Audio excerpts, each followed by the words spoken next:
everyone. Welcome back to this series on the Islamic dilemma.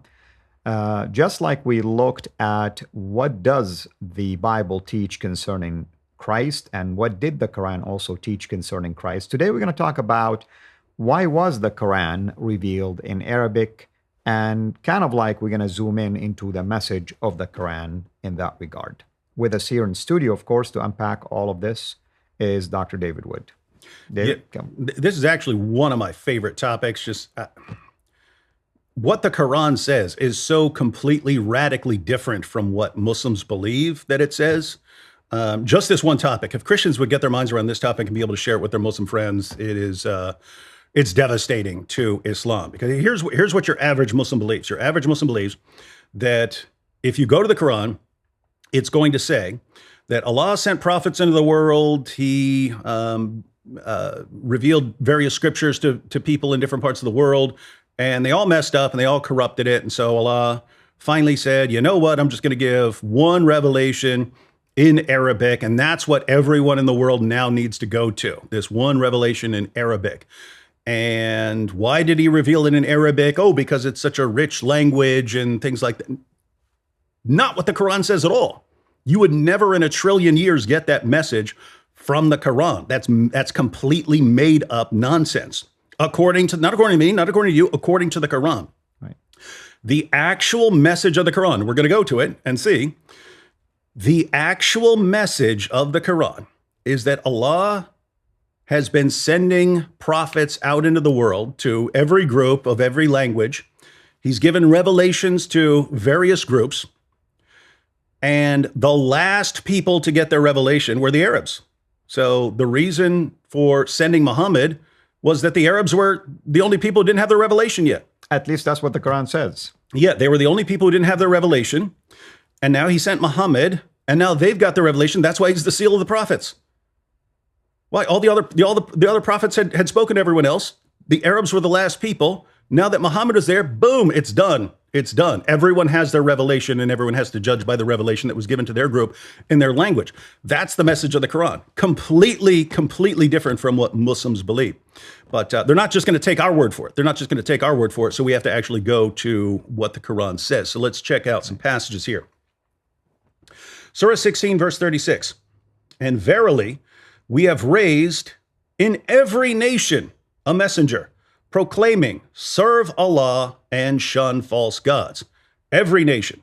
This is Allah saying, He has raised in every nation a messenger with the same message. So every nation. What about the Arabs? Well, you're going to find out they were the last to get their revelation. So every nation has their messenger sent by Allah. Surah 10, verse 47. And for every nation there is a messenger. And when their messenger cometh on the day of judgment, it will be judged between them fairly, and they will not be wronged. So people are going to come on the day of judgment, and their messenger is going to be there to explain, hey, yeah, I told them. Yeah, I gave them the revelation, and so on. Here's Surah 36, verses 2 to 6. I swear by the Quran full of wisdom. Most surely you are one of the apostles on a right way, a revelation of the mighty, the merciful, that you may warn a people whose fathers were not warned, so they are heedless. So notice, everyone had their revelation, everyone had their messenger, but he's saying the Arabs didn't. The Arabs didn't yet. Muhammad was sent. Why? Verse 6, that you may warn a people whose fathers were not warned, so they are heedless. They still don't know what they're supposed to do. The Arabs didn't have their revelation. Everyone else did. The Arabs didn't. That's why Allah had to send Muhammad. Mm-hmm. Surah 34, 43 to 44. And when our clear communications are recited to them, they say, this is naught but a man who desires to turn you away from that which your fathers worshipped. And they say, this is naught but a lie that is forged. And those who disbelieve say of the truth when it comes to them, this is only clear enchantment.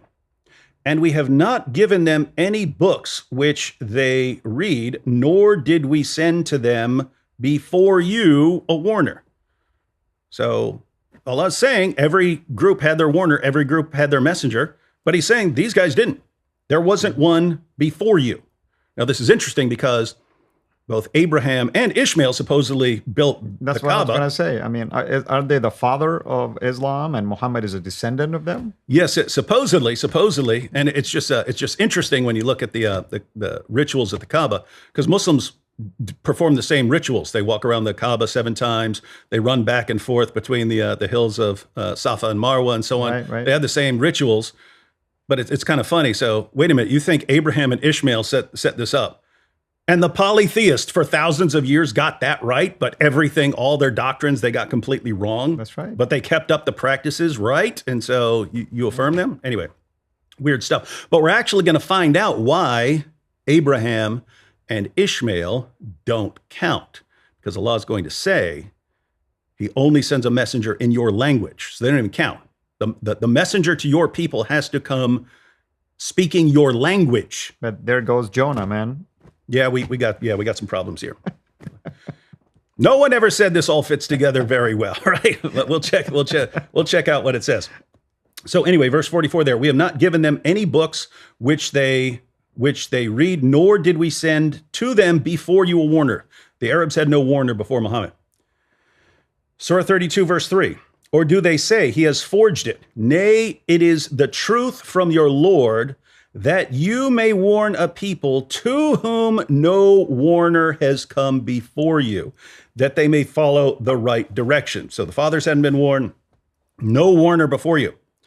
So everyone had their warner. Arabs didn't. Allah sent Muhammad. Job done. Everyone's got their warner now. Surah 35, verse 24.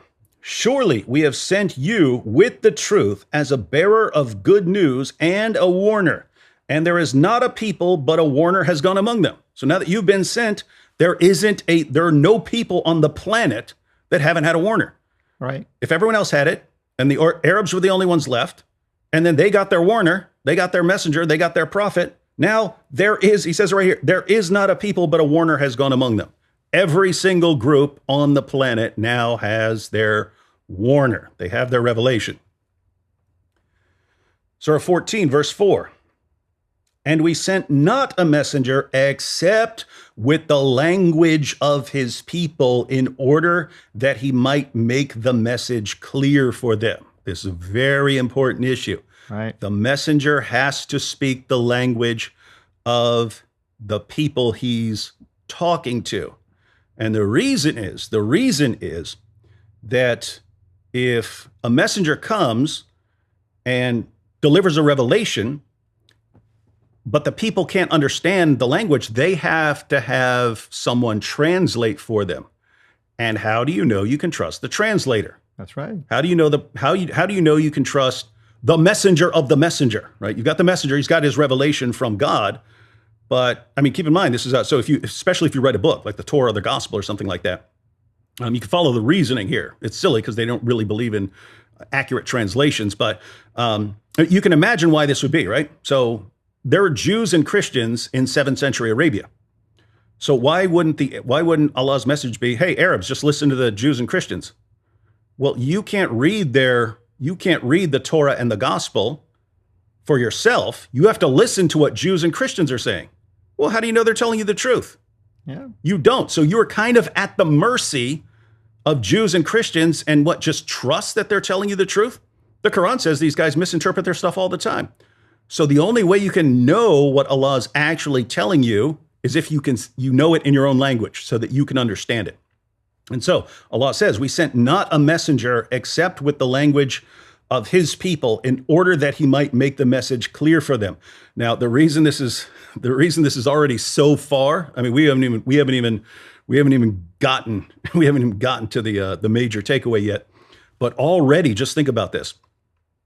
Allah is saying, Arabs couldn't simply trust what Jews and Christians are saying. The Quran says Jews and Christians have reliable, authoritative revelations from Allah. So why didn't Allah say, hey, just listen to the Jews and Christians. They've got the revelations. Well, you don't know if you can trust these people. What does every Muslim tell us about the Quran? We all have to judge by the Quran. Now, you know Arabic. I don't. What am I supposed to do? You have to I trust me, have man. to trust you or trust someone else. And who am I going to trust? Am I going to trust you when you're telling me what the Quran says? Am I going to trust my friends Jai and DOC? I trust them before I trust other people. But think, if I'm only going to, no, just trust Muslims. Okay, which Muslims? Shia Muslims? Sunni Muslims? ISIS jihadis? Who am I supposed to trust? You're all telling me very different things about the Quran. You guys are saying Islam's a religion of peace and tolerance. You guys are saying we're here to subjugate the world. Who do I listen to? I don't know because I don't speak the language. And Allah is saying that the reason the Quran was sent in Arabic is so that Arabic speakers had a revelation that they could understand in their own language. That's the point. When the topic is why the Quran is revealed in Arabic, according to the Quran was revealed in Arabic so that Arabic speakers would have a revelation in their own language so that they don't have to listen to someone else tell them what it means. That's the opposite of what Muslims say about the Quran. The Quran is here, and even though the vast majority of the world's population doesn't speak Arabic, we're all supposed to just believe what people tell us about this book that we don't understand, and it's not clear to us.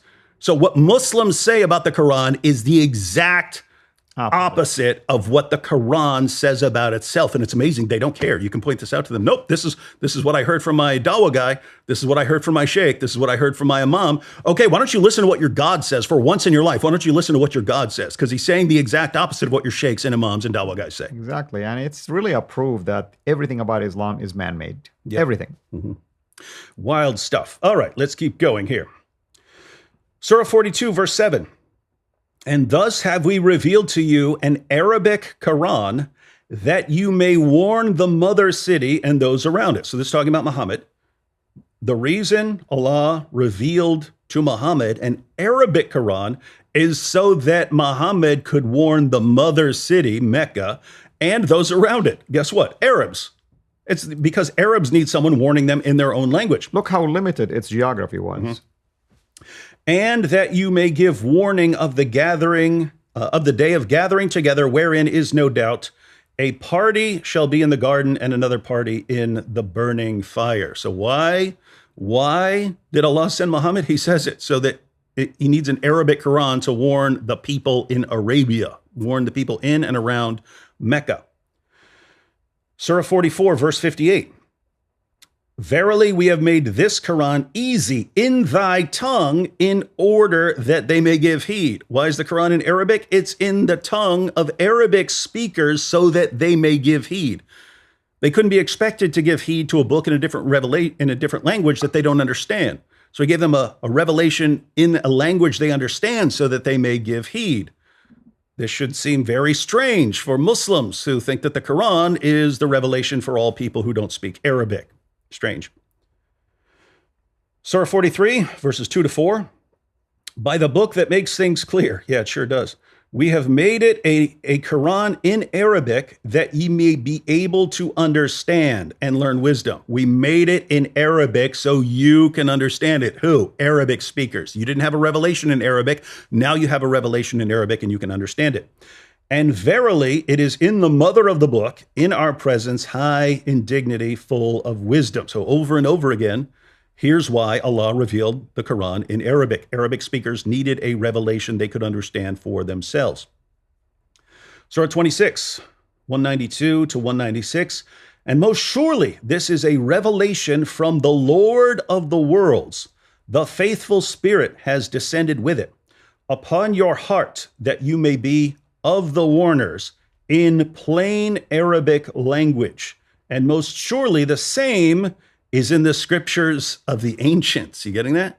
Yeah. It's in plain Arabic language, and the same is in the scriptures of the ancients. So it's in plain language for them in their scripture. And it's the same thing, it's the same message as other people's scriptures. It's the same message, but this one's in Arabic, so that Arabic speakers could understand it. This is Allah's translation of the other scriptures, except he did it in Arabic. It even says that. Surah 41, verses 2 to 3.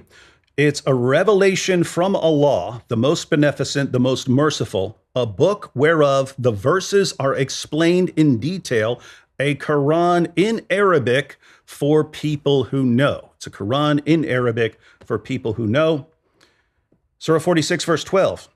And before this was the book of Moses as a guide and a mercy, And this book confirms it in the Arabic tongue to admonish the unjust and as glad tidings to those who do right. So, yeah, you had the book of Moses, but now the Quran confirms that book. Except in Arabic. In Arabic. Right. In Arabic. You've got a bunch of Arabic speakers. How do we know that we're supposed to trust that book? Well, now you've got a book in Arabic that tells you can trust that book. Interesting. Allah's endorsement. Yeah, and that's a part of the Islamic dilemma. The Quran is saying, hey, this book affirms that book. It confirms it, but it contradicts it. Oopsie. All right, Surah 41, verse 44.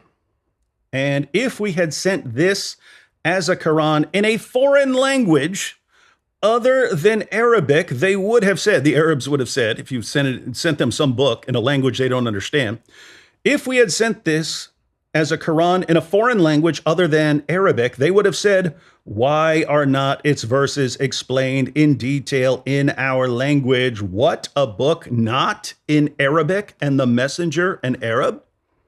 Why would you give us a book that in a language we don't understand? Why? What sense would that make? What does every Muslim tell us? You all have to judge by the Quran, a book in a language you don't understand.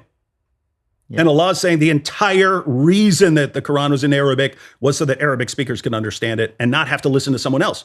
The exact opposite of what Muslims believe, and they just don't care. It's amazing to me. Surah 6, verse 155 to 157. And this is a book we have revealed. Blessed. Therefore follow it and guard against evil, that mercy may be shown to you. Lest you say that the book was only revealed to two parties before us, and we were truly unaware of what they read. Or lest you should say, if the book had been revealed to us, we would certainly have been better guided than they. Now listen to this. This is very interesting. Verse 156 here says, lest you say that the book was revealed only to two parties before us, and we were truly unaware of what they read. They're only aware of Jews and Christians, right? That's right. And so think about this. On Judgment Day, they stand before Allah.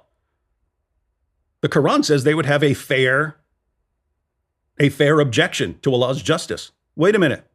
We only know about two revelations that came before us. Yeah, and we didn't know how to understand their revelation. We don't know that, and they're in a different language. How are you judging us right now? Right. And we didn't even have a revelation in our own language that we can understand for ourselves. Why? Why'd you do this to us? And the Quran says, fair point. You need a revelation in your own language. So Allah sends Muhammad to you, so that on the day of judgment, you can't say that. You can't say that the revelation didn't come in your language. So the Quran's saying, hey, good point.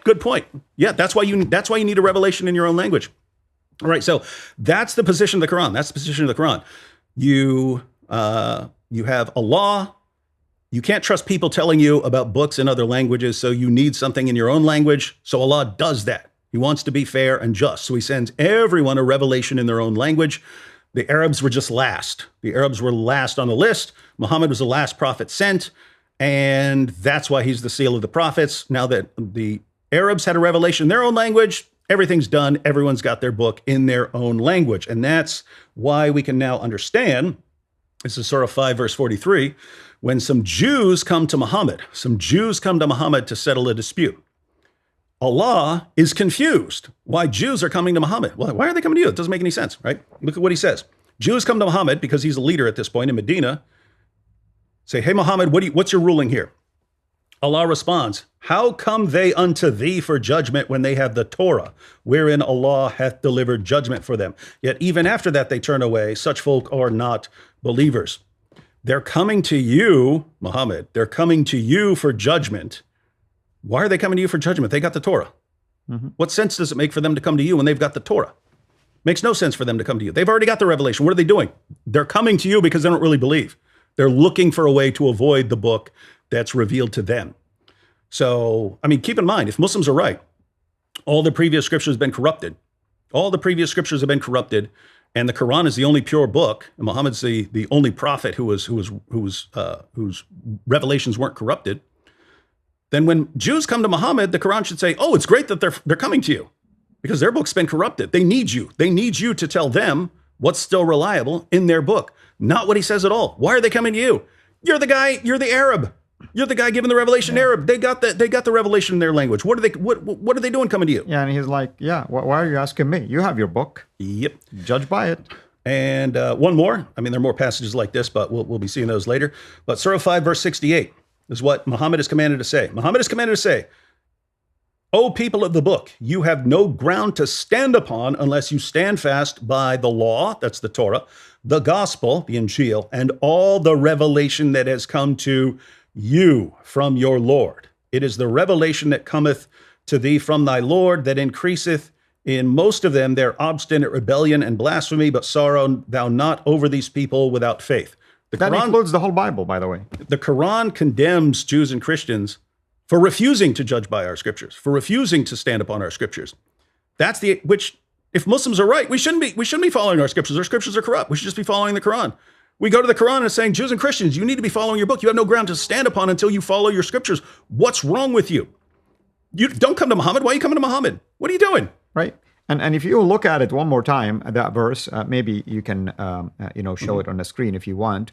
Notice it says, O people of the book, we know, according to the Quran, this is the Christian Jews, you have no ground to stand upon unless you stand fast upon, like you said, the Torah, the Injil, and all the revelation that has come to you, which is all the books of the Bible. Yep. All the 66 books that I believe in as part of the canon. So the Quran endorses the whole book, not just portions of it. Yep, absolutely. And I mean, just look at how the Quran addresses us. People of the book. What book? Single. What book? Yeah. What book are we the people of? Right? Exactly. So anyway, just look at how Muslims are so far away from what the Quran teaches. They listen to their dawah guys, they listen to their sheikhs, they listen to their moms, and it doesn't matter how much these guys are contradicting the Quran, they just go with these guys, which is amazing because Muhammad said, if Allah tells you one thing and a man tells you something else and you go with the man, you're worshiping the man. You're worshiping the guy instead of Allah. So the Quran says, Allah sent revelations into all the world so that everyone would have a revelation in their own language. The point of the Quran, the point of having another revelation in Arabic is because Arabic speakers couldn't be expected to just blindly trust all these revelations in languages that they don't understand. And yet Muslims say the exact opposite. The reason the Quran is given is because all other scriptures have been corrupted. All other scriptures have been corrupted. And now everyone has to believe in and live their lives based on a book in a language they don't understand, which was the problem the Quran was meant to address, and they're just bringing it up as an even bigger problem. Now, no one has a revelation in their own language except Arabs. No one has a revelation in their own language except Arabs. And Allah is saying everyone has a revelation in their own language. It's the exact opposite of what Allah says. And then if you go to the Quran, Allah is saying, Jews, you judge by your book. Christians, you judge by your book. Everyone judge by the book in your language. What do Muslims say? No one judged by the book in your language. They're all corrupted. Everyone has to go to the Quran, this book, in a language you don't understand. Everything they believe is the opposite of what their book says. And the Quran says, therefore, they don't worship Allah. They worship all the people who told them this nonsense. And we come along as the kind of new warners to tell them, you guys are not following Allah. You're not even Muslims according to your book. And then they get mad at us for telling them the truth. It's weird. Exactly. And it's can be any clearer than this in terms of what their Quran is saying. We're not saying the Quran is a clear book, but what I'm saying, the Quran has a clear message when it came to its purpose, why it was revealed in Arabic, to whom it was revealed, and its view, based on what we have shown so far, about the previous scriptures, calling the Christians and the Jews the people of the book, singular, not the books, one book, just like we call it the Bible. I mean, open the Bible, it has multiple books in it, Old Testament, New Testament, as we have seen in chapter 5, verse 68, saying that you have to stand on these books. You have to use it to judge. This is Muhammad speaking to them. So that was at least 1400 years ago. Apparently everything was fine. So now the Muslims tell you the Bible is corrupt. They know more than their God and their prophet. Weird religion. Yeah, exactly. So what are we going to talk about next time? Next time, we're going to talk about why, according to the Quran, Jews and Christians are supposed to believe in Muhammad. Because the answer completely contradicts everything Muslims believe. Excellent. Thank you so much, brother. Thank you, everyone, for joining us. Until next episode, have a blessed day. If you enjoyed this video, make sure to hit the like button and subscribe to our channel so you don't miss what's coming next. Also, be sure to drop a comment if something here resonated with you. And if you want to help support what we are building, check out our Patreon at Sira International.